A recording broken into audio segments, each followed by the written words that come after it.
I'm Dave, and you're listening to another episode of Dying to Listen podcast, special edition business, where we're going to talk about the business side of disc dyeing. And today we have Austin from Dyes by Red. Thank you for joining us, Austin. Thank you for having me. So I'm excited to hear your experience and thoughts on the business side of disc dyeing. If you guys listening to this, we actually did a podcast on him about the actual disc dyeing side of things, so definitely go check that out. But for people who have not listened to that podcast, can you give a little background about yourself and how you got started disc dyeing? Yeah, so my name's Austin Red from Dyes by Red. I've been playing disc golf pretty much my whole life, probably since I was 13, so almost 2 decades now. So 2 decades now. Yeah, actually, long time.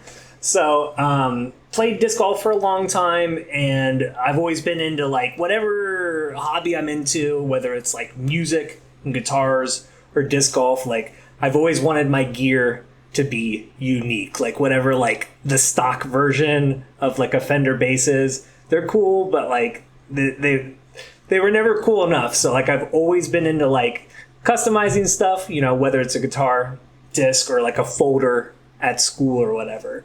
So the more I got into disc golf, I started getting into the idea of like making my discs unique. And I'm pretty sure it started with like I used to put like wrestling stickers on like a DX plastic disc, and found out that wasn't like really legal or whatever to do. And then I think I just stumbled on a video like on YouTube looking up disc golf videos about customizing discs by dyeing them. And it was one of those things where, you know, rabbit hole, see that video, travel down the rabbit hole and just go deeper and deeper and deeper.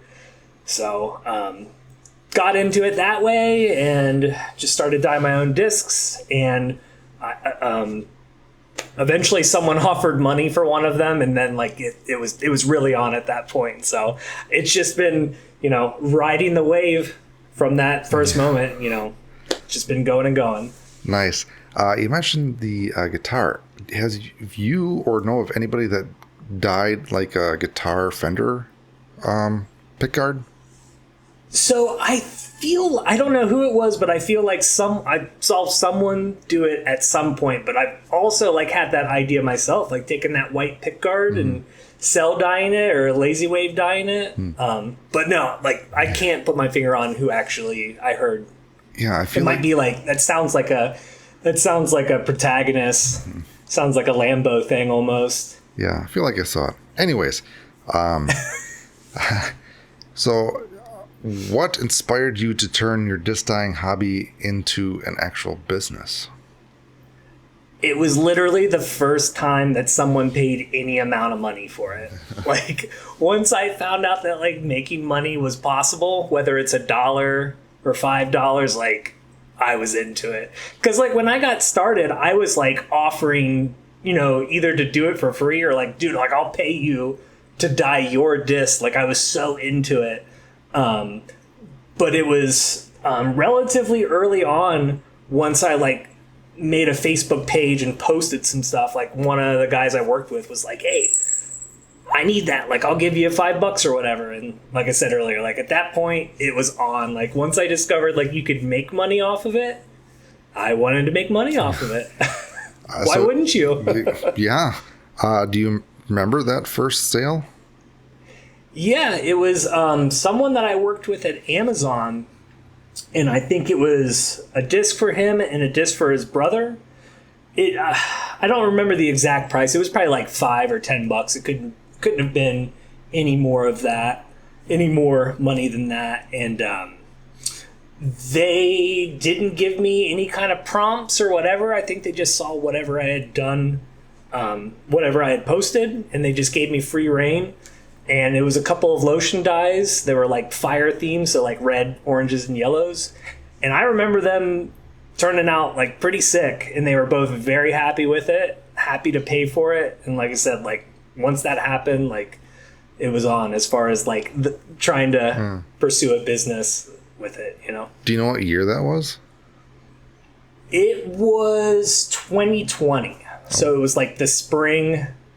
Like I think I dyed my first discs in 2019, and then I made like a Facebook page. I think it was actually September of 2020, and then it was within like the first couple months of that. So it was late 2020. Nice. Let's see here. So you sold your first disc. You had that craving of now you want to do it. Did you have any intent of taking it as far as you did, or were you just kind of going with the flow and seeing where it takes you? It was pretty much go with the flow. Like I never had any real expectations of making any, kind of money or whatever. It was, I think at the early point, like we've talked, I feel like you've brought it up in a lot of different episodes of Dying to Listen, is like the early stages is making the money to fuel your hobby. So that was really the only goal initially, was like the quest for more plastic, was like glue and plastic. So it was like, if I can make, $20 for 2 discs, I can buy that next gallon of glue, buy that next, star turn from the factory store, and just get that next set out, and that next set of experience in, which is the way I looked at it too. Like if I can buy another 5, get that next experience in, and maybe sell some, just riding the wave, constantly trying to flip the last set of money, the last set of plastic. Yeah. So it sounds like you're progressively doing it, and you didn't like jump into it with a huge investment. No, there was really no investment. Like even to this day, there have been a few times where I've take like that Christmas bonus or whatever. Like, all right, I've got like an extra 150. I'm going to buy this set of plastic. But really, even now, like since the beginning to now, like it's just been like a constant set of like flipping the last set of, whether it's supplies or the last set of plastic. I'm just like constantly taking the money from the business and reinvesting it back into the business. Just that's the way I kind of look at it, is just constantly flipping the money from dyeing. So I guess I'll ask this question. What kind of initial investment, like time, money, and resources, was required to get started for the business? Yeah, so from what I remember, it was really like getting that first set of like dyes, the early dyes, and then the glue. But yeah, like I said, with the last question, like when it comes to like an investment of money, like when I was starting out, there wasn't like a big, like, okay, I'm going to drop $200 on a bunch of stuff. Like I started small with, maybe a few shades of iodine poly, a gallon of glue, and just like some basic utensils. And like, I just kept flipping it into like, okay, like I sold 2. Now I'm going to get a yellow shade of iodine poly, or I'm going to get like another gallon of glue. So I would say the initial monetary investment was very small for me, at least personally. That's cool. I mean, it's a decent way to do it. It'll take some time, but then you're not over investing in stuff, because I think I'm a little different. Yeah. I kind of, new hobby, buy everything. Yeah. And I love you for that. Yeah. Like it's fun to watch. And that's I feel like a lot of people get into it that way. Yeah. So are you currently an official business? Like, do you have all like a business, like EIN number, LLC, or anything? Not really, no. Probably should. Yeah, I was going to say, do you have any wholesale accounts? No. Yeah, there's definitely, and that's like a goal for the future, But life has been a little chaotic. Yeah. But it's like, I'm glad to be back here and have like a solid footing here. And that's like definitely a goal for the future, is like taking that next step. Nice. How did you initially market your disc dyeing business to attract your first customers and other customers? So early on, when I first started, it was like very basic. It was just, hey, here's what I made. Here's the stuff. And it wasn't until like I discovered like the lazy wave method, that I got really focused on like marketing it as like a specific brand and a specific style.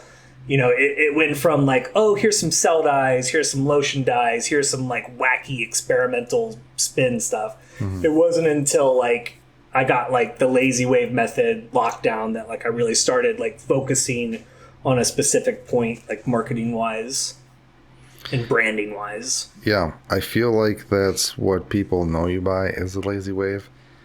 Other people imitate it, but you still are the best. Well, I'm trying to get everybody on the same page here, hopefully, with some of these classes in the future. Yes. Trying to get like everybody's level up a little bit. Nice. What other marketing strategies have you done or found to be the most successful in your business and just to grow your name? For me, the most success that I've found is through social media. I would say specifically Instagram. And I think like that's a lot of people kind of share that same path. But I found success through content creation mainly. And like trying to make just like aesthetic, pleasing to watch videos. Whether like early on before I started doing the process videos, it was like reveal videos that are like, seeing the finished product come out of like a sink of bubbles, like revealing, scraping away the dye, like to make like an aesthetically pleasing video, whether you're a disc golfer or just an artist, whether you're into sports or you're just into art, like my focus was to just make content that everyone would find, fun to look at. And I found like making videos with that goal in mind increased like interaction and increased the views with the algorithm. So my focus has always been like the more eyes on the content, every time someone views your post, that's like a potential sale. Whether that person plays or they know someone who plays or maybe they share it to someone, like every share, every view, like I treat that like a potential customer.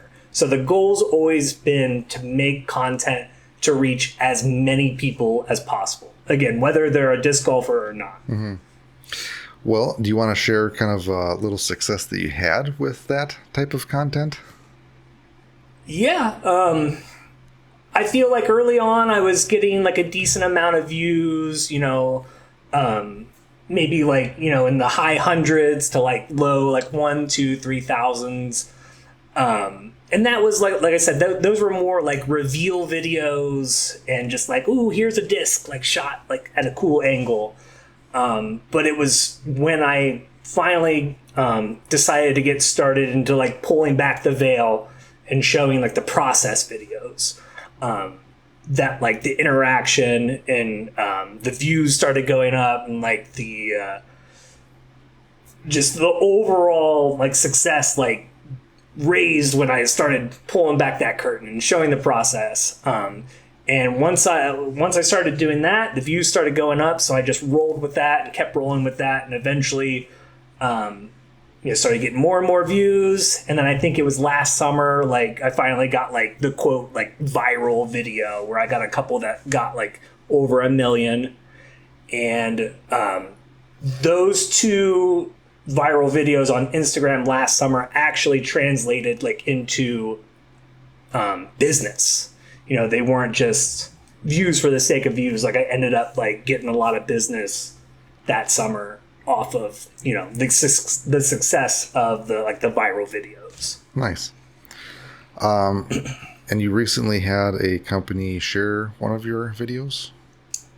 Yeah, so there was it's called Unilad. So like They're one of those social media companies. I don't think they make like any original content, but they share content, different viral videos, from sports, media, whatever. So they approached me and asked if they could, share one of my Lazy Wave videos, and I said yes, and they shared it, and in my eyes, that was one of those, like, I'm doing it to, like, get disc golf out to the masses. And I think they're based in, like, the UK, too, so it was good to, like, see that knowing that, like, following is in the UK. Nice. And, spreading disc golf around the world. That's pretty cool. Curious on that, did you have to sign anything? Yeah, it was, like, a non-exclusive content like agreement or whatever. Pretty much, I think it was just saying like they can make edits to it. The reason I say that is because if you do have a viral video and people contact you, you have to be careful on what you sign, because there are companies that are evil that you sign your rights away to that video. So they can post that video, but then they can put a copyright claim on your original video because you technically don't. Oh, really? Yeah. That has been done multiple times. These people go viral. It's like, oh, wow, cool, this company is going to share it. But nope, you basically lose your video. Wow. Now, I made sure to comb over it like several times, and I don't remember seeing anything like that, but I might have to take another look at it. Nothing sketchies like that happened yet. Yeah. So that's great. But for anybody that is listening that does have a viral video, definitely keep that in mind. Yeah. There's like another page on Facebook called like Simple or something, and they share like cake decorating and all these different like artsy fartsy videos. And they approached me too with an offer. Theirs was unique in the way they said that they monetize their videos and they would share mine and give me like 30% of like whatever the monetization was. That was the only, because after Lad Bible contacted me, there was like 4 or 5 others, but this was the only page that was like offering any kind of like revenue from them sharing it. Interesting. But I sent them a video and they never posted it, so Righto. whatever. Well, I've never had a video go viral, so Not yet. Not yet. Not yet. Do you think that your specific style lends to those in progress videos better than other techniques? I don't want to say it's better or worse than anyone else's technique. I see glue bed designs and cell dye process videos, and I think they're all like equally aesthetically pleasing to look at. I think everybody like has the opportunity to do that, to have the same success as my videos. I think they just need to. It takes time, like it took well over a year to, get that first one that went viral. And there was a lot of duds in there too. I mean, that would be my advice to anyone that, would be interested in going that route, is like, it's not going to happen overnight. You're going to have to do dozens of these, and you've got to put a lot of effort into each one. Yeah. So like whether it's glue beds or cell dyes, I think it's all possible, Yeah. for anyone. In my mind, consistency is key, and just keep posting and experimenting with different types of content, different editing to see what the algorithm gods like. Yeah.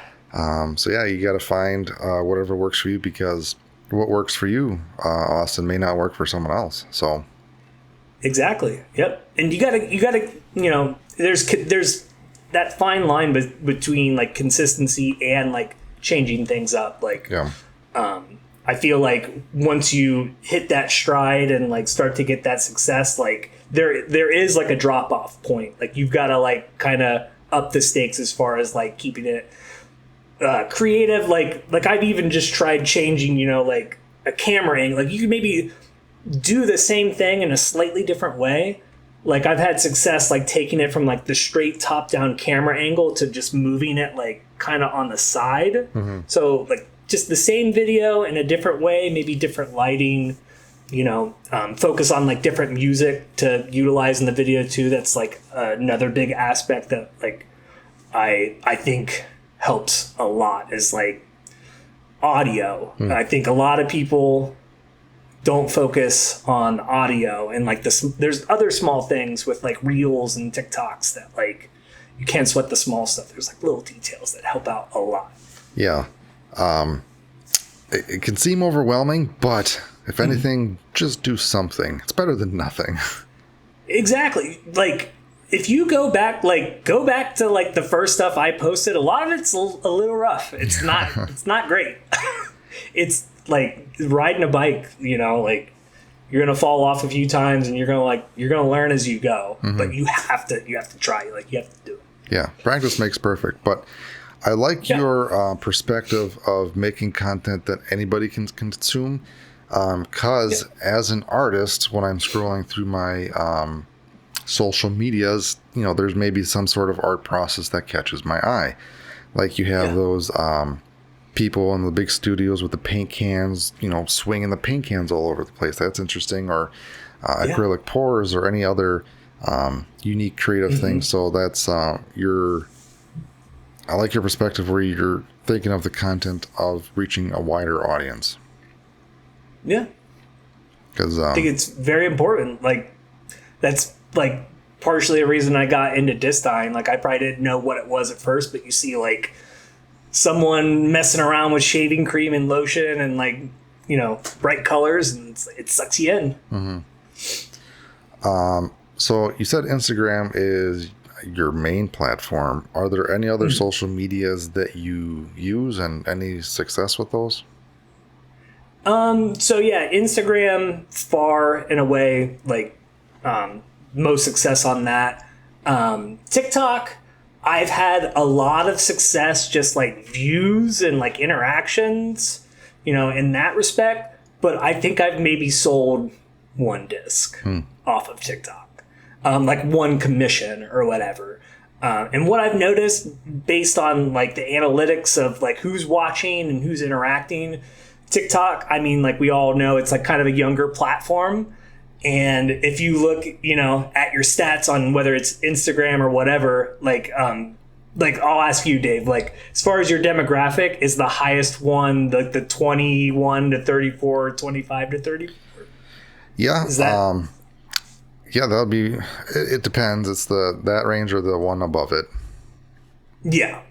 And yeah, so that's for my Instagram, that's the highest demographic. And that's like who's really buying my discs is people around my age.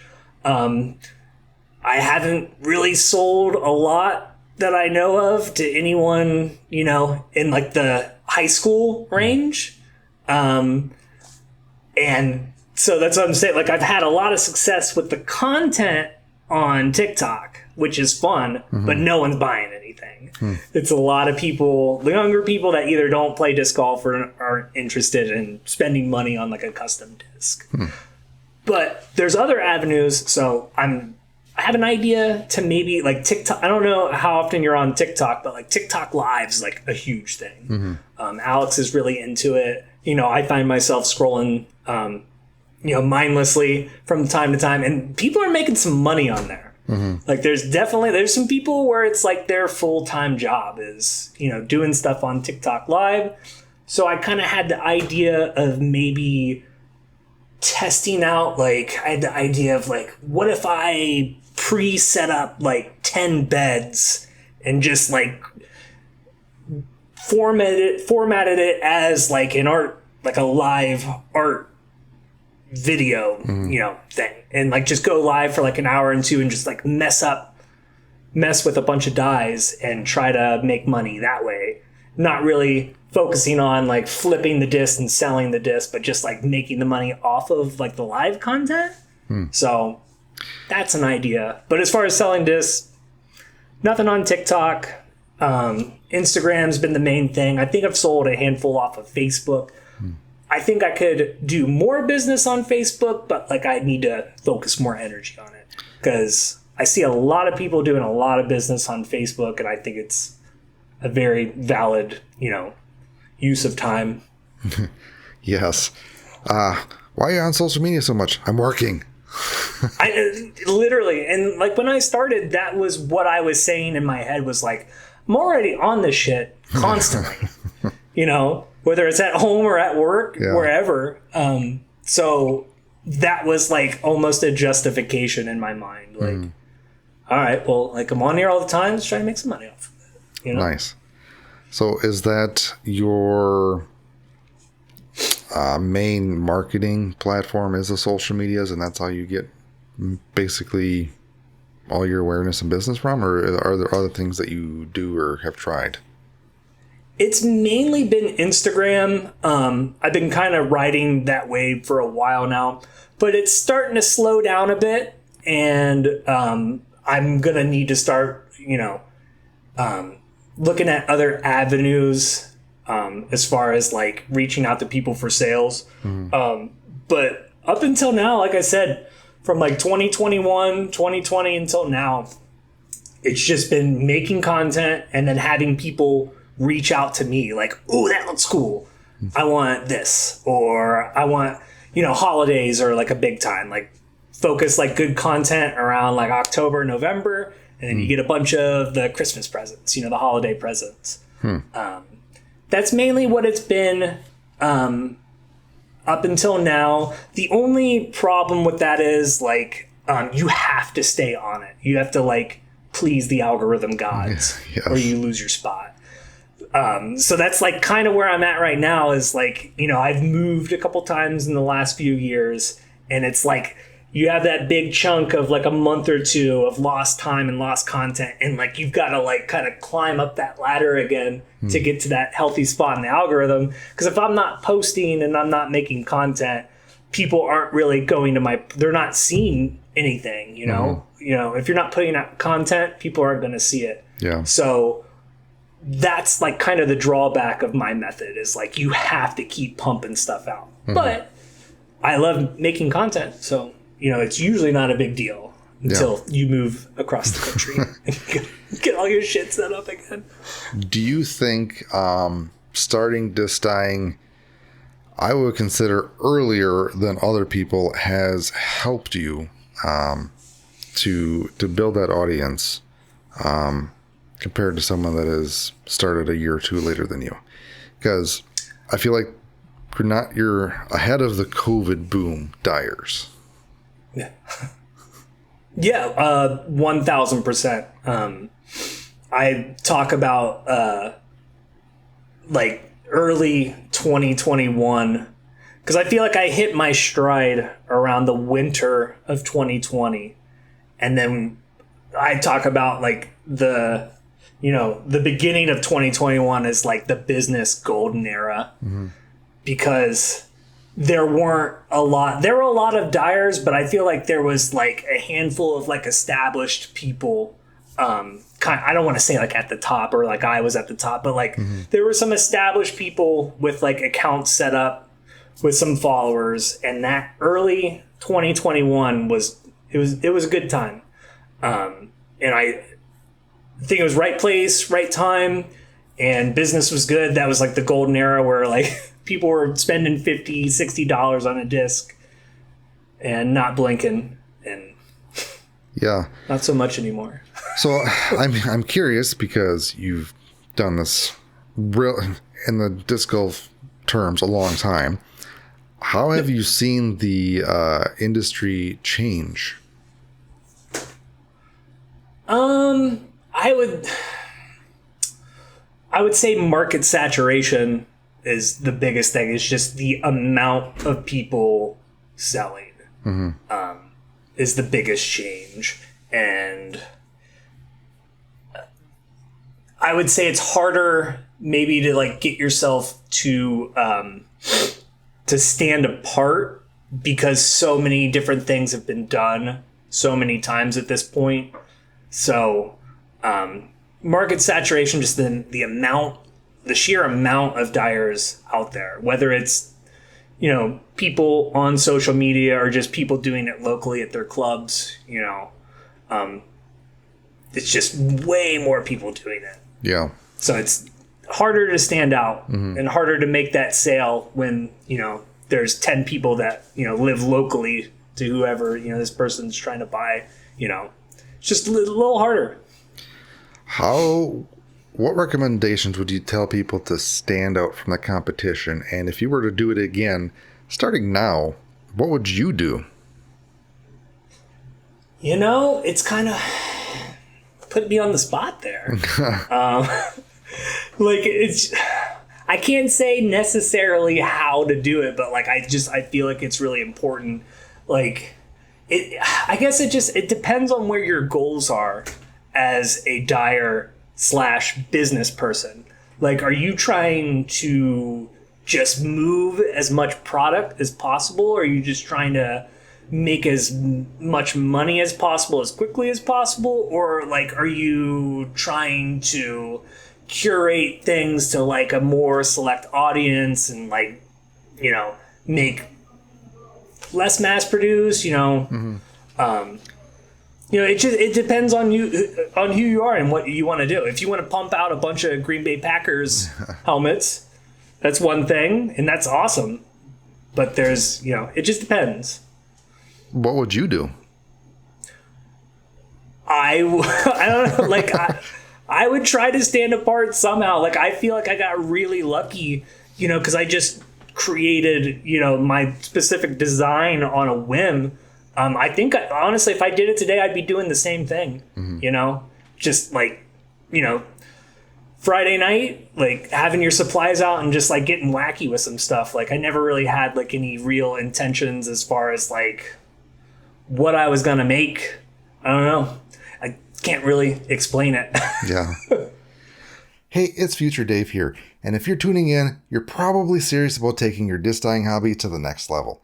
Well, I got something just for you, the Disc Dyers Business Builder. It is your all-in-one solution to kickstart or level up your business. With your own dedicated website to sell your creations, a streamlined commission management system, tools for vending at events with real-time inventory management, a full suite of print and digital marketing templates, and a personal business consultation with experts with over 17 years of experience.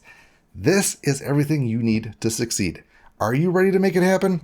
Sign up now to stay in the loop and start building your dream business.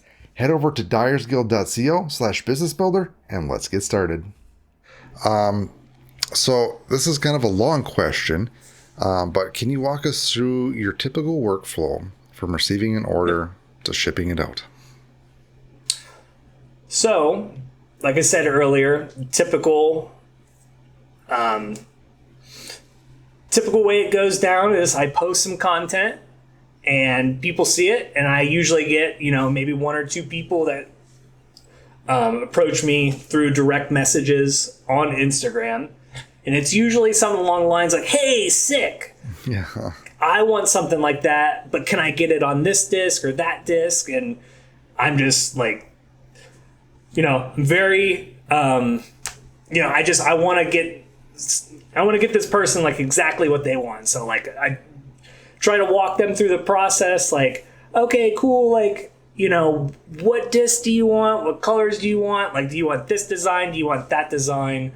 So it's them approaching me and then curating exactly, I try to nail down exactly what they want. You want to try to be as specific as possible with people. So they don't have regrets down the road that you didn't do something exactly right. Mm-hmm. But usually what I say is I can replicate stuff pretty closely to what you see on my profile. So go check out my profile. If you see whatever you like, screenshot it, bring it back to me, and we'll go from there. I can replicate most things pretty accurately. So it's usually they find a specific design, and then we walk through the process of selecting the disc. You got to be careful, you can't assume people know exactly what you know as a dyer, with your wisdom of what plastics will take dye. Mm-hmm. So I've used your dye acceptability chart in a lot of instances. either send them the chart, or I'll be like, oh, it's just got to be like a premium plastic, like Neutron or Star. People usually get that. Mm-hmm. So it's usually design, colors, the plastic, and then I always want to give people like a realistic expectation of time, because when people are throwing down money, you want to be very specific as best you can with like the time frame. Mm-hmm. So you want to give them the details as far as like, okay, once this gets here in the mail, it's going to be about 2 weeks, could be 3 weeks, but like give them a time frame, and then giving them like the total for like the money, like, oh, okay, here's my price. It's usually $30 plus the cost of the disc.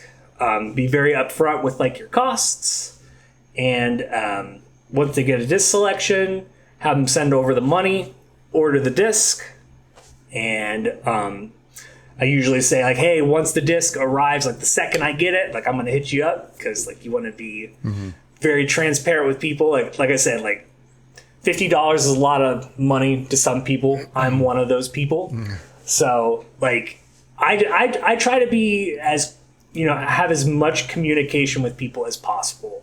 That's like something I really pride myself on, is like, you know, just being like your disc dyeing buddy, you know, like, hey dude, like I'm gonna let you know exactly when it gets here, and then like we'll go from there. Like, and then another thing like I pride myself on is like sending pictures back and forth.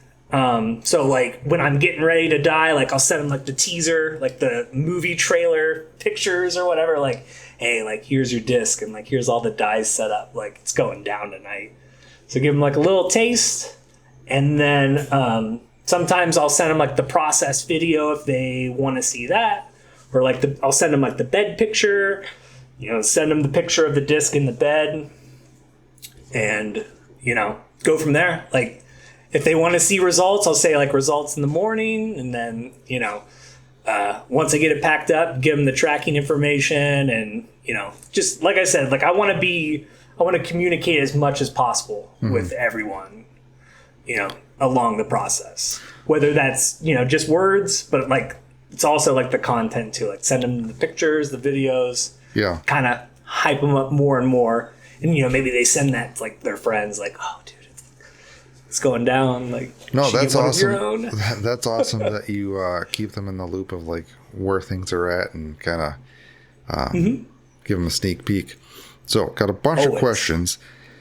So, with your commissions, is there any type of style that you don't do? Say someone wants a sports ball logo. Do you say, like, nope? Or do you try to do something like that? Well, I only say that because I don't have, like, the equipment for that. I don't know what my answer would be, like, when and if I get the equipment for that. Pretty much the only thing I tell people is, like, I will only charge money for things that I am confident that I can replicate for them. And most of the time people will get that. But sometimes people will ask for like wacky experimental things, and I always want to tell them like, hey, I'm not positive that this is going to work out and look great, you know? So like my main focus is on like stressing, like, I want to sell you things that I know I can replicate and get you like the best possible results on. That's really like my only like framework as far as like what I will and won't do for people. So how do you keep track of all these communications, and where do all these communications come in from? So yeah, they're usually, like I said, it's like Instagram direct messages. And if you're familiar with like the DMs, I just sort them into 2 folders. There's like a primary and a general. And once like the business talk starts, you know, I select, there's like an options tab to move that chat into the general tab. And then anyone that's in that area, like I know, you know, there's business going on, whether like money's been transacted or we're just like in the talking phases. If it gets any more, if it gets any more than like 5 or 6 people, I do have a whiteboard. That's like when the whiteboard will come out, like username, what they want, the colors, the plastic. But usually it's just organized into that like Instagram folder. Gotcha. That's kind of nice that you're really only working with one platform. So you're not Yeah. As scatterbrained as some people. Yeah. So you take payment basically after, like, you discuss what they want, you can do it, then you take payment, or do you take it after the disc has been finished? Always everything up front. There was one guy in 2020 that burned me on payment and never again. And most people are fine with that. And there are some people that are a little hesitant, but like, that's when I just like got to talk them like, hey, like, look at my profile. Like, I've done hundreds of sales. Like, if you're worried, I get it. But like, I usually just tell the story of getting burned a couple times. Like, look, like it is what it is. I'm sorry. Like, but I need it up front. And that's not, like, the communication comes in. Like, once they, like, I have everything set up, like the disc in like a shopping cart or whatever. And as soon as they send the money, purchase is made, send them the screenshot. So like, I try to make people as, as comfortable as possible. But yeah, everything up front, always. Yeah. Before I start. Yes. I would highly recommend people do that. If not, at least like a 50% deposit. So the customer at least has some skin in the game. Yeah. And I think I've done that a few times where, like, 15 now, 15 later. But usually most people have been cool with that. They get it. Yeah. So how long do you think you spend in that? Well, how long do you think you spend in like the business side of things versus disc dyeing? It depends on the person. Like, some people are real particular and they like talking and getting real specific. But usually, I mean, a lot of people are like pretty motivated that I've run into, and I'm pretty streamlined with my responses, and even have like a bunch of like saved responses in Instagram for like some of the longer stuff. So, I mean, most people really want that dye, and I know how to talk to them. So it's usually within 30 minutes. And from like initially talking to like ordering the disc, figuring out like what colors and what design they want, usually about 30 minutes. Sometimes it can be a day or two. Like, some people want to talk it out and think it over, get back to you in the morning, but it's usually relatively a pretty quick process. Gotcha. So, in general, with everything business related, compared to actually when you dye discs, like the communication, the shipping of the discs, and all the admin stuff, what would you say the percentage is for the business and the disc dyeing? Now, here's where I feel like it gets a little more tricky and more complicated, because me talking to them is a very small fraction of like the total business, because like I said earlier, I feel like the core of my business is the content creation.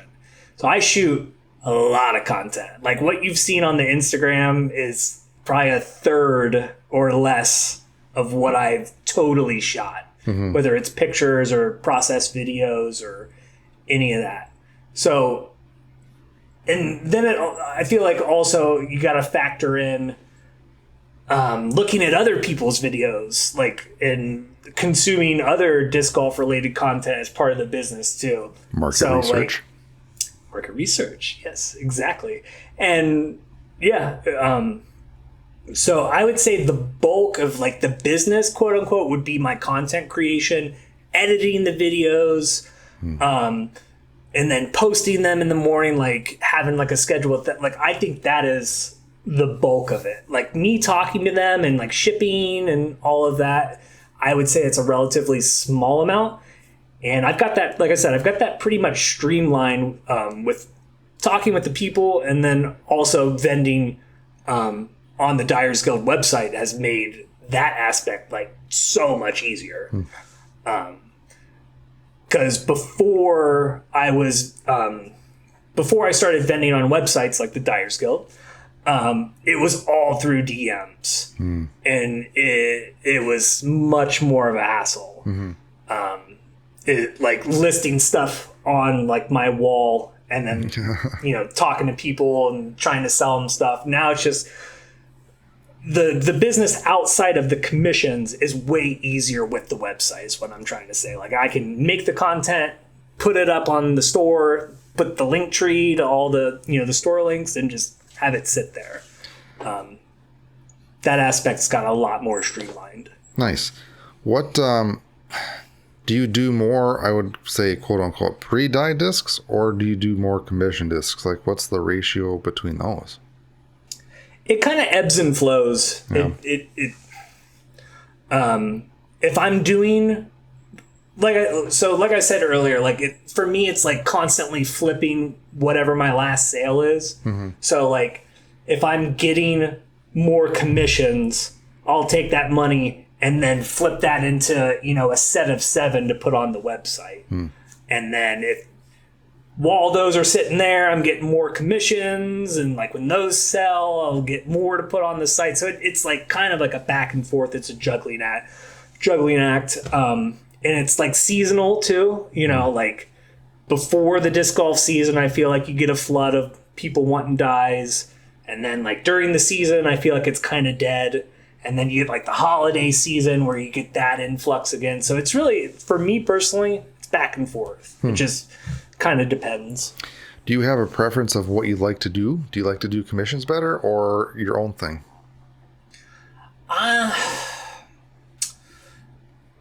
Honestly, I like doing my own. I like doing my own thing more, in the sense like it's just like having the blank canvases in front of you, and getting to have a little more freedom and not being tied down by like a specific kind of order. Mm-hmm. But on the flip side, nothing beats like just completely nailing a commission for someone and them being just like totally geeked over it, seeing them share it on their wall to their friends and, posting it and making videos, and like nothing beats that. So like there's two sides of the coin there. They're both great. But having, I don't know, there's something about having a stack of 7 on a Friday night, get a couple drinks in you and put on a record, put on some wrestling or something. Like that is also like, that's like a great night. It's a lot of fun. Nice. So you said you spend a lot of time on the content creation. How the hell do you motivate yourself to hit that record button and set everything up? I feel like for me, there's times like I just want to dye a disc. I don't even want to worry about that because it's just going to distract me. Honestly, I love it. Like I've loved it I just thoroughly enjoy doing it. And it's like, it's never been about like the views or the success. Like I was like one of those kids in school that like had a camera, and like it was like the Jackass era. Yeah. So it was just like film everything, like the dumbest shit, just film everything, whether it's like serious or completely stupid. Like I used to make like Lego stop motion videos and stuff. Like, so I've always just been into making content for no one to watch. And like, having a platform now where like people are interested in it, like it definitely fuels me. Like I'm super, super into it. Nice. And yeah, like I just love it. It takes no effort on my part to like, put a camera on a lazy wave bed and start swirling. What do you film on? So I have a Google Pixel 7 Pro at the moment. I feel like I've had it, it's probably going on 3 years now, and it's about time for an upgrade. That's something like I would definitely stretch. Like I said, there's a lot of little things that go with the content creation, and like one of the biggest one is like quality, sound quality, video quality. I know you know that. And so yeah, I have a 7 Pro. It's due for an upgrade. Like, want to get it upgraded soon. I have to assume you just have to have a lot of storage on your phone for all the videos that you film. Cloud. I have a cloud storage for it. Nice. So everything gets backed up immediately, and then so I don't feel bad, clearing it out. Google. I think I have like two 2 terabytes, and it's about half full. So Nice. I still got a lot of room. So, is this a full-time thing or is it a side hustle? It's a side hustle. If I made more money, I would. I had no problem doing it full time, but I don't know. Like that's another tricky thing. Like there's a handful of times where I've had like a lot of commissions or just like a lot of business, and like I don't know. There's been some times where it hasn't been fun, and like that really bums me out anytime that happens. Yeah. So I don't know if I would have the strength to make it a full-time thing. Like obviously I'd want to, but like I don't know. I have like anxiety about it becoming a bummer. Yeah, I mean, if you take a hobby that you love and you make it into a business, then it becomes a job. Then you hate the hobby that you originally started to love. Yeah, exactly. And I don't know. I'll cross that bridge when and if I come to it, but it's a side hustle for now and totally cool. Like I'm like super happy with that. Like I said, I've never thought I'd make any money off of it. Mm-hmm. And it's all just been about like fueling the next batch of discs, maybe like buying a couple for me on the side, buying a nice, new Halo Roadrunner or something to throw. So I'm completely happy with that. Mm-hmm. Like I don't know if I'll like be a millionaire with it, but I'm happy where I'm at. So what are your goals with the business? Like where do you want to take it in the future? And what do you want to do with it? I definitely, so what opened my eyes a lot was getting to vend with Austin and the Dyers Guild, at Waco. It was more, there was the vending aspect, but like we were doing a lot of the classes too. And just the interaction, like being there, like boots on the ground, like on the scene at a tournament, actually talking to people about the process of dyeing and showing them, like my stuff and your guys' stuff too. Getting to actually do that and then like actually like having some success financially, like actually selling some stuff like Waco, like feel like we did some good business in Waco. Yeah. And so that opened my eyes and like kind of like took some of the anxiety away of like the thought of doing it. And so one of my goals would be, get the tent, get the table and start vending at some events. Alex like wants to help too. So like the thought of like the two of us going, to a local event, whether it's big or small, like I think that sounds like a lot of fun. Even if we break even, like it's just seems like a good way to spend the day. When you're getting ready to vend an event, does it always feel like you're forgetting something, right? Trust me, I've been there too many times, and there is nothing worse than setting up your booth and realizing you left a critical piece of gear at home. That's why I put together a super handy dandy checklist just for you. It's got everything you need to remember, from booth essentials to those little things that can make or break your day. And the best part, it's completely free. Just head over to dyersguild.co/event checklist right now and download the free PDF checklist. With this in hand, you'll be fully prepared and ready to rock your next vending event.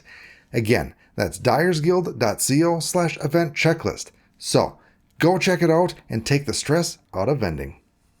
And I also think that's like a good idea. Like I want to focus on like building a reputation like locally. Mm-hmm. Like really trying to do that, because I see a lot of like, disc golf OGs, like dyer OGs that like they're not on social media. Mm-hmm. Or they like don't have a big platform on social media, but they sell discs. Like everybody knows who they are locally. They're at the doubles, they're at like the A tiers, the B tiers, the C tiers, and like they're moving plastic. Yeah. And like that's a big focus of mine, in the coming years. So have you done a lot of quote unquote boots on the ground, like vending at events or anything else in person versus digitally online? No, just the Dyers Guild events. So the U.S. Women's Disc Golf Championship and then Waco. Just those for now. Yeah. Which, thanks again for having me. That was great. Thanks for being there, because Waco was one of our top events, and I think, I don't want to say you got spoiled there, but I'm glad that it put a boot in your rear end. It did, man. It was fun. Like, people were there to like have a good time, and people were there to spend money. Like, I think it was the fact that it was, you know, early in the season, and then also the first event in the Texas swing, you know. Yeah. People were there to have fun. So, as far as vending, you don't need to vend at the Pro Tour. It may not be worth it for you. But vending at any events, even non-disc golf events, like any craft fair type events, which even might be better because you almost guaranteed be the only dyed discs there. So you have like your girlfriend or wife walking around, and the husbands are kind of like bored and like, ooh, disc golf. And my mom, like, so like that's like where I get like my crafty sense from, is like she's the lady at those craft fairs. She's like sewing up like special one of a kind like towels, napkins, costumes for kids. Like, she's got the sewing machine and the Cricut. Like, she rocks that stuff out, and she goes and like, I've seen her then there, and like she's like very personable, so I'm trying to like harness that energy. I feel like that can definitely open up another doorway for you, because I feel like you are very personable and you have that personality. So yeah, get out there and do it. Gotta get out there. Yes. Do it, yeah. Gotta get out the door. How many hours per week do you spend on your disc dyeing business? So that's just everything. Again, it all depends. Like, if you know, I've got orders or whatever, let's say, well, I mean, we'll just ballpark like an average week. It's not every week, but let's say I'm doing, like a setup for, you know, a sale on the website. So what I usually do is anywhere from, I'd say like 5 to 9. So let's say like 7, let's say 6 or 7 discs. That would be, I mean, there's the ordering and whatnot. That doesn't take a lot of time. But the actual, so let's start with the dyeing. So the dyeing, I would do it all in one night, pretty much. So that would be, I'd probably start at 5, and from mixing the dyes to putting them in the beds, it would probably be from 5 to 10 or 11 p.m. And then the next morning would be like the finishing touches, like scrubbing them, finishing the edges and whatnot. So, I mean, say 5 hours, that would be another couple hours to get them like finished. And then probably spend, you know, another hour like shooting the pictures and like the reveal videos and whatnot. So that would be like all of the content creation would take place in that time too.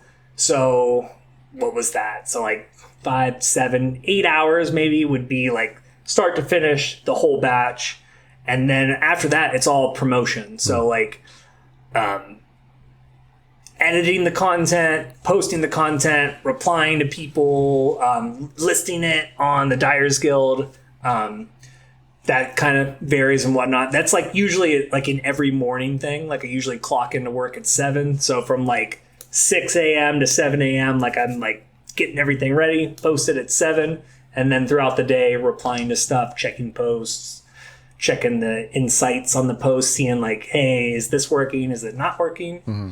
So for a full batch, I don't know, I would say maybe like 10 hours on like the batch, the content creation, the posting, maybe about 10 hours. Right. And that's just going, I mean, that's one batch, but it's going, it's like constant for me. Yeah, I still feel like that's a good amount of time because you are working a full-time job too. Yes. So, yeah. I do utilize a lot of different time off options for my full-time job. And like sometimes I will take off work. Like, you know what? I'm getting the fuck out of here. Mm-hmm. I'm going to go dye some discs. So I'll slack off sometimes my full-time job to do the fun stuff, you know? Yes. So we're going to talk a little bit about pricing and financials. it seems like I was going to ask you, how long did it take for you to become profitable? But I feel like you were never in the red because you always just kind of built up that equity. You know, you get the money, then you can buy something else. You get the money and buy something else. Yeah. So never really. I mean, I might be in the red, like buying a 4 gallons of glue or whatever, but like once I sell those 4 or 5 discs, you know, just the constant flipping. So yeah, like I've always at least been breaking even, I feel like. How did you determine to set the prices for your discs? So for me, like I said, I always wanted to at least break even. So it was kind of just like a loose mathematical thing in my brain. Like, it wasn't down to like the cent. It was all about breaking even, but also like for me, it was just like, I don't want these to sit on the shelf. So I like everything's always been priced to sell. And then as the popularity has started to go up, and the sales started to go up, I just started like, you know, just slowly increasing my prices, which, you know, I'm talking like from $10 a disc to I think I'm at like around 30 shipped for a disc. So 25 plus the shipping. And yeah, like I said, like, for me, it's all about moving the plastic. Like I always want to price stuff to sell. I don't want it to sit there.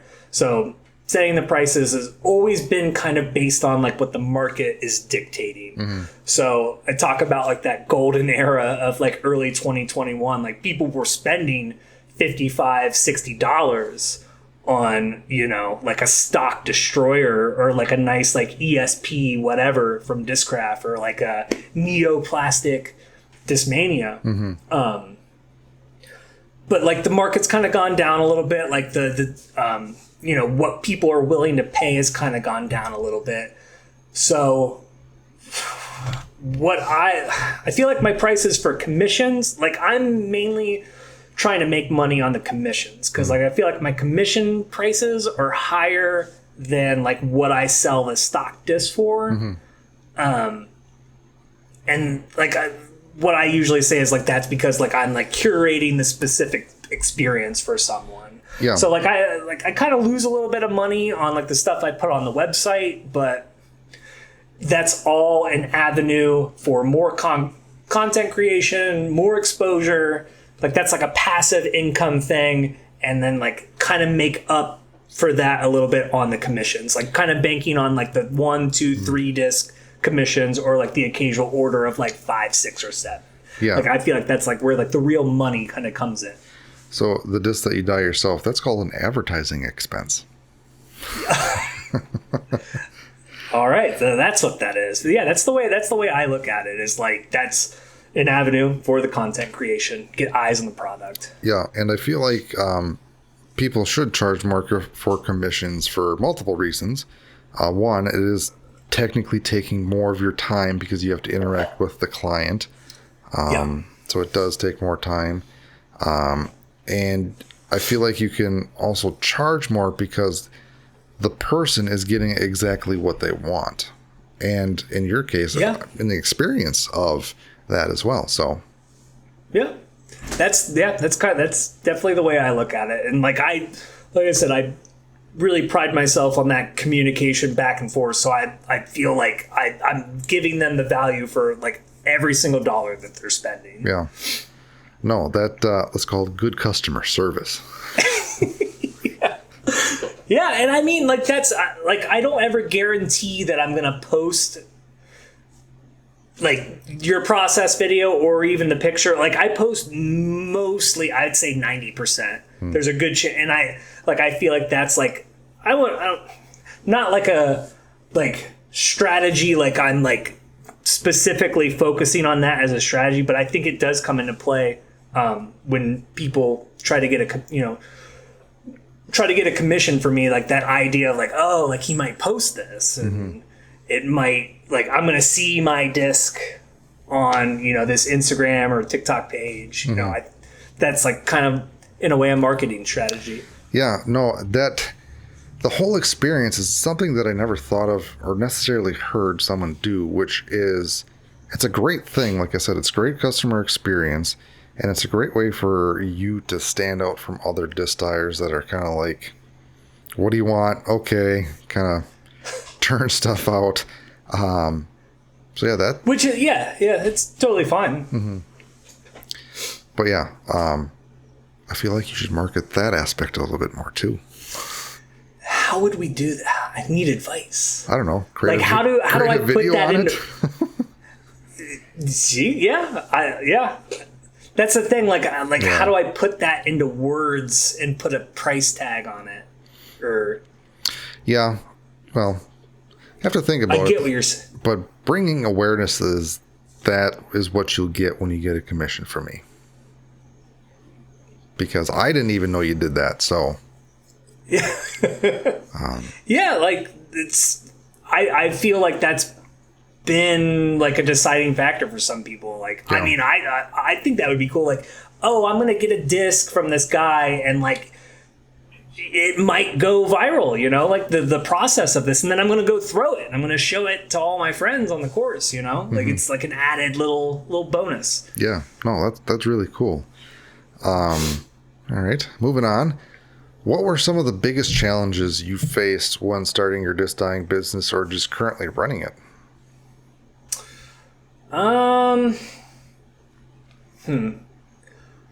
Challenges. I mean, I would say early on,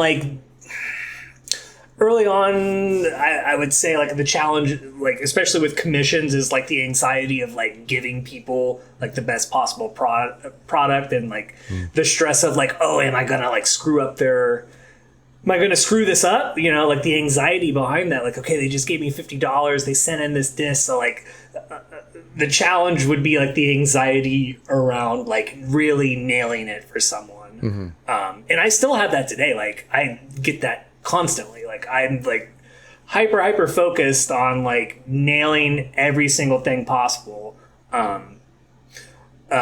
So early on, yeah, I would say that was like a big challenge. And now like sales, I would say, is the biggest challenge right now. Just for me personally, is I feel like markets, it's challenging. There's so many good dyers out there right now. Yeah. And so many different platforms like this, like getting it out to more and more people, and the Dyers Guild being shown like on Jomez now. Like it's just like the game has been elevated so high. So like you really got to try to make that money now. Yeah, you like got to put in more effort. I'll say that's a great point, because the bar has been raised from like when you first started the business till now. I don't want to discourage people, but it's not as easy as it used to be. No, it's not. I mean, you got to bring your A game, or you got to have something that stands apart, or But that's like I see that as fun. Like it's not like a negative in my eyes. Like it pushes creativity. It pushes us as artists, and it's usually good competition and like fun competition. Not always, but I would say for the majority it is. And like I think it's cool. I think it's fun. Yeah, I was gonna say like how do you stay? I was like, how do you stay motivated like in those down times? And like, oh, I'm not getting any sales. What do I need to do? I don't know. Like I get that a lot, and it's just you have to do it. Yeah. And that's where like right now, like I'm probably gonna have to like do a little investing, like in some supplies and like a set of 7 or 8 discs to put on the shop. I don't know. Like it's one of those like you just have to do it. Like I do get in those periods where it's like sometimes I'll have the plastic sitting on the rack and it'll go there for a week or two, and I don't know. There's just like something. I don't know. Just something clicks in me eventually where it's just like, all right, like stop being a piece of shit. Like get up. You know how to do this. Like mix up these dyes, and like it's that first initial step. It's just like standing up, getting the lotion out, and just, I don't know, like you just got to do it. Yeah.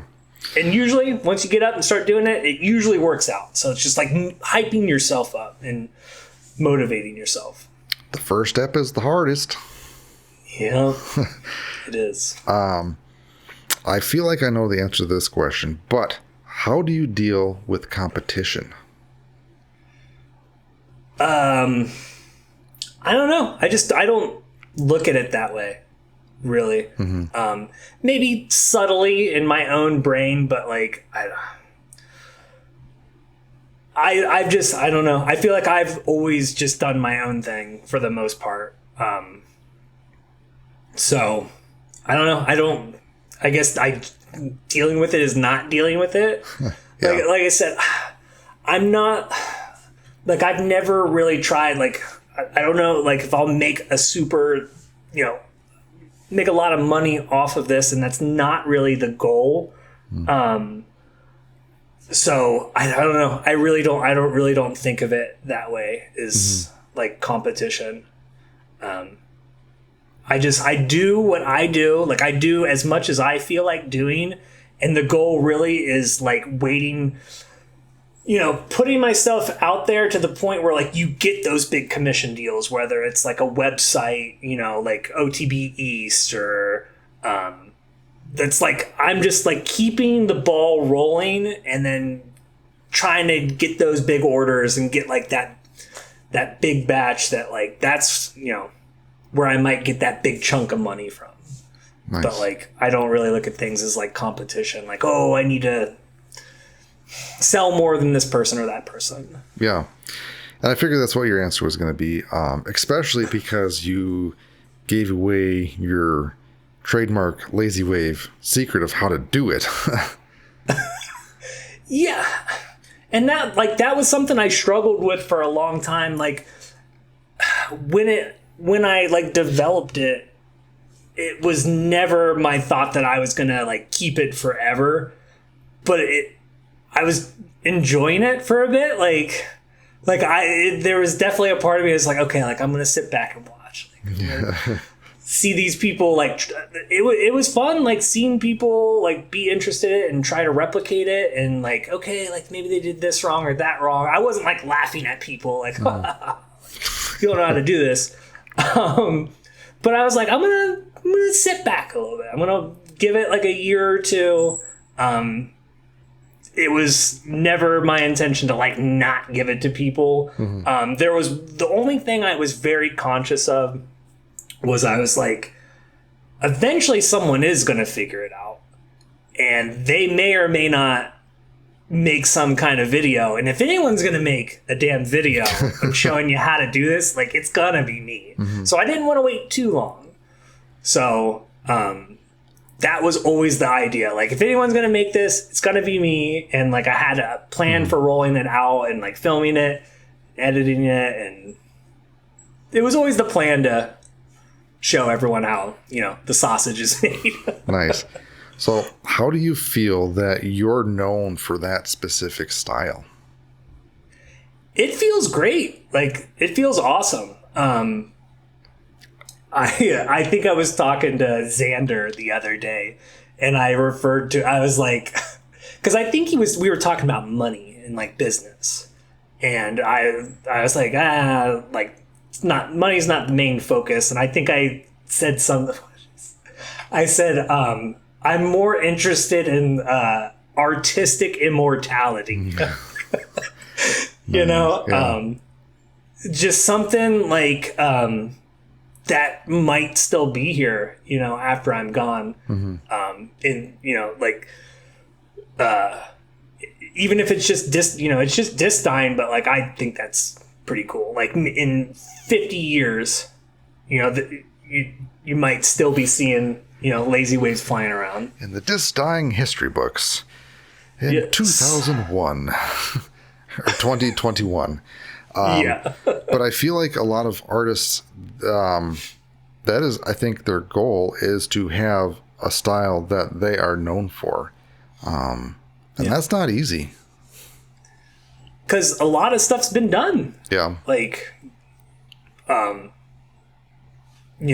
wise, like, I don't want to say like there's a finite amount of possibilities, but a lot's been done, and it's getting harder and harder every day.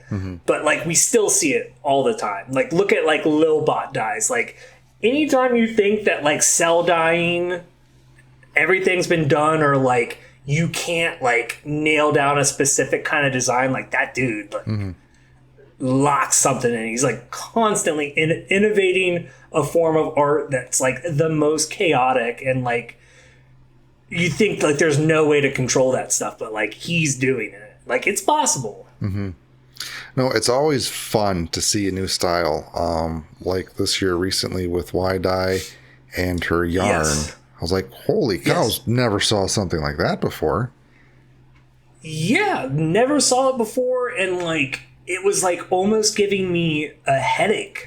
Like it was hurting my brain, like trying to reverse engineer what they were doing. And then like even saw like Bobby like trying to replicate it like on one of his live videos. Like it felt very cool to see it. It was awesome. So what advice would you give someone looking to start their own disc dyeing business now? I know we kind of touched on a few things, but yeah. What I would say, consume as much content as possible, because it's out there more than ever. There's just a boatload of content, whether it's tutorials or whatever.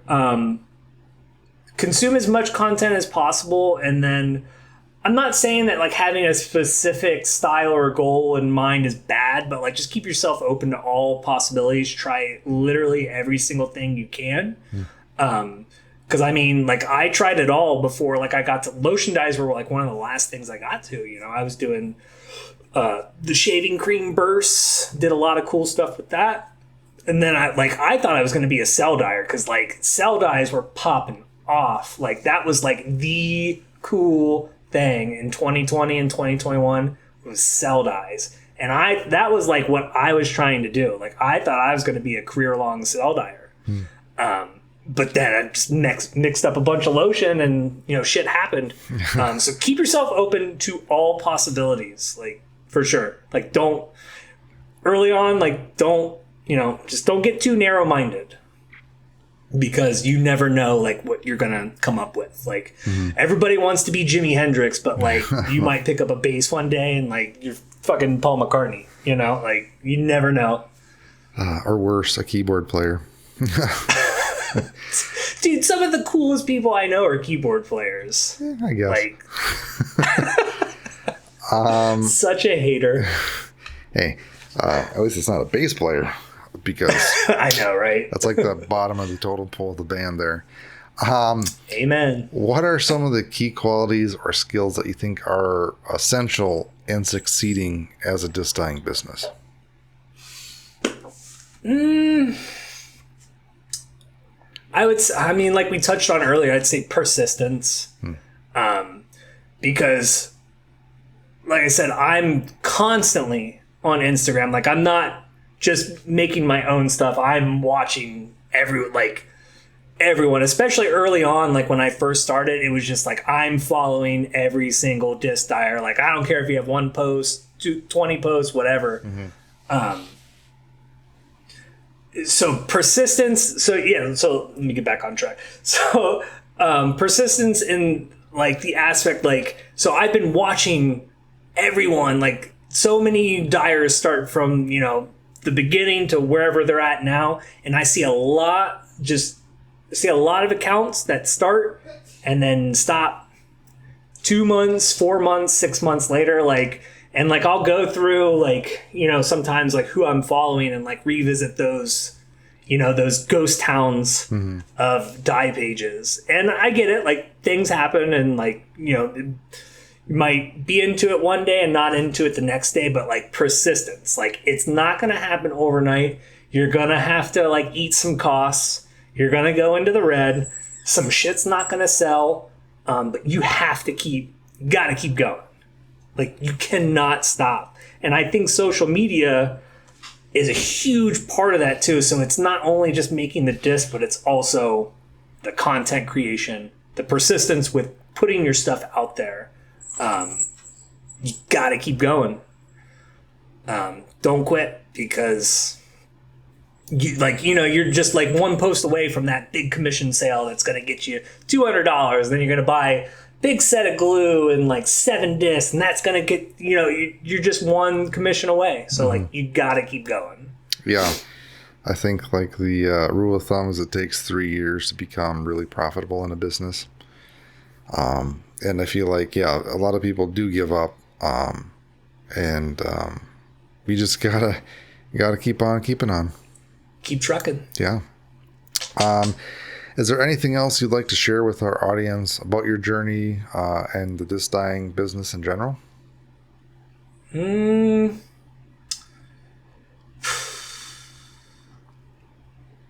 Nothing that I can think of off the top of my head that we haven't already. I feel like we just touched on a bunch of stuff. Nothing I can think of.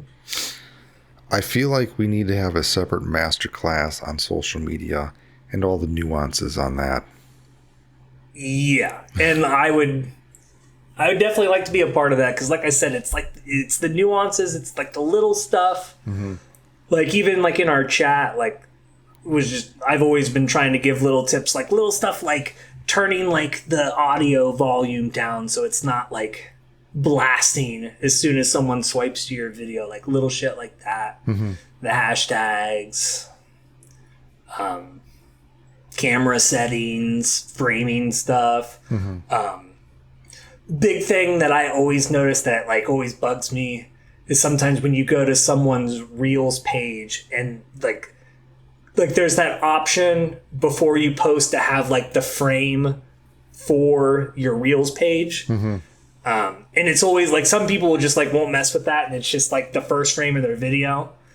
Like little stuff like that, like just aesthetics, like having like an overall aesthetic and vibe to your whole page and how you post. Like very little things, but like I think it makes a big difference. Yeah. Well, audience, if you'd like to see something like that, leave a comment somewhere wherever this is posted, because we might make that happen.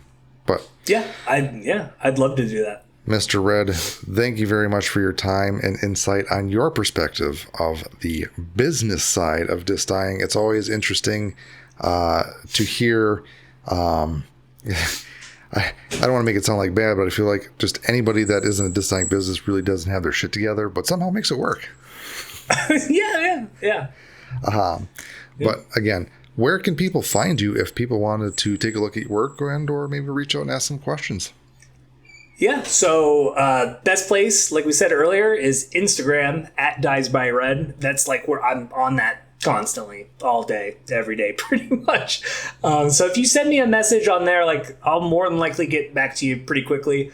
But if you search for me on Facebook, TikTok, I also post content there. And then I have tutorials on YouTube. So there's like a lotion mixing tutorial and a couple lazy wave videos. More to come eventually. Hopefully I can make it up to Wisconsin to shoot some more of that stuff. Yeah, now you're closer. And those videos are also on the Dyers Guild website too. Oh, yes, and they're on the Dyers Guild website, and you can order discs. I think I have one up on my Dyers Guild shop right now, but always keep an eye out for that. Always posting more kind of sporadically. You kind of just got to keep your eyes peeled. Cool beans. All right, guys, until next time, find your line, craft your piece. Bye. Peace.